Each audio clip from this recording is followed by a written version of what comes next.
Now Jacob saw that there was grain in Egypt, and Jacob said to his sons, "Why do you look at one another?" He said, "Behold, I have heard that there is grain in Egypt.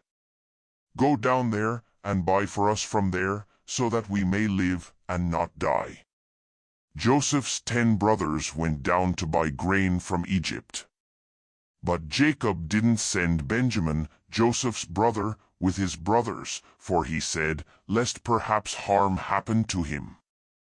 The sons of Israel came to buy among those who came, for the famine was in the land of Canaan. Joseph was the governor over the land. It was he who sold to all the people of the land. Joseph's brothers came and bowed themselves down to him with their faces to the earth. Joseph saw his brothers, and he recognized them, but acted like a stranger to them, and spoke roughly with them. He said to them, "Where did you come from?" They said, "From the land of Canaan, to buy food." Joseph recognized his brothers, but they didn't recognize him.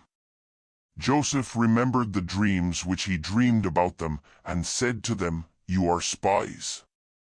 You have come to see the nakedness of the land." They said to him, "No, my lord, but your servants have come to buy food.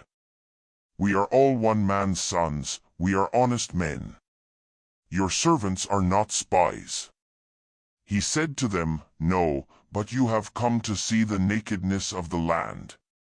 They said, "We, your servants, are 12 brothers, the sons of one man in the land of Canaan, and behold, the youngest is today with our father, and one is no more."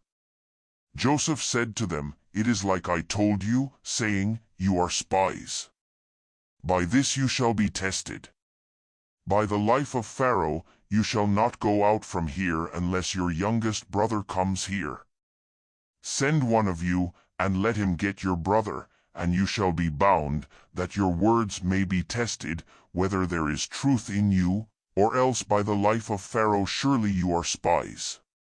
He put them all together into custody for 3 days. Joseph said to them the 3rd day, "Do this, and live, for I fear God. If you are honest men, then let one of your brothers be bound in your prison, but you go, carry grain for the famine of your houses. Bring your youngest brother to me, so will your words be verified, and you won't die." They did so. They said to one another, "We are certainly guilty concerning our brother, in that we saw the distress of his soul when he begged us, and we wouldn't listen. Therefore this distress has come upon us." Reuben answered them, saying, "Didn't I tell you, saying, Don't sin against the child, and you wouldn't listen?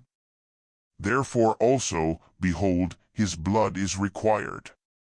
They didn't know that Joseph understood them, for there was an interpreter between them. He turned himself away from them and wept. Then he returned to them, and spoke to them, and took Simeon from among them, and bound him before their eyes. Then Joseph gave a command to fill their bags with grain, and to restore each man's money into his sack, and to give them food for the way. So it was done to them. They loaded their donkeys with their grain, and departed from there. As one of them opened his sack to give his donkey food in the lodging place, he saw his money. Behold, it was in the mouth of his sack. He said to his brothers, "My money is restored. Behold, it is in my sack." Their hearts failed them, and they turned trembling to one another, saying, "What is this that God has done to us?"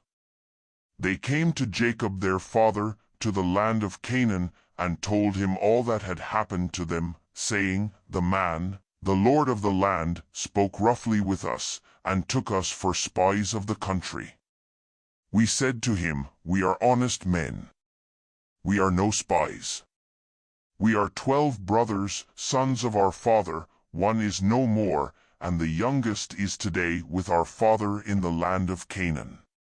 The man, the lord of the land, said to us, By this I will know that you are honest men. Leave one of your brothers with me, and take grain for the famine of your houses, and go your way. Bring your youngest brother to me.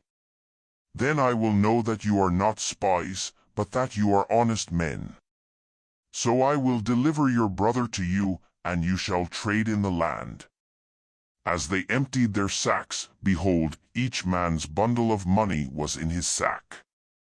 When they and their father saw their bundles of money, they were afraid. Jacob, their father, said to them, You have bereaved me of my children. Joseph is no more, Simeon is no more, and you want to take Benjamin away. All these things are against me.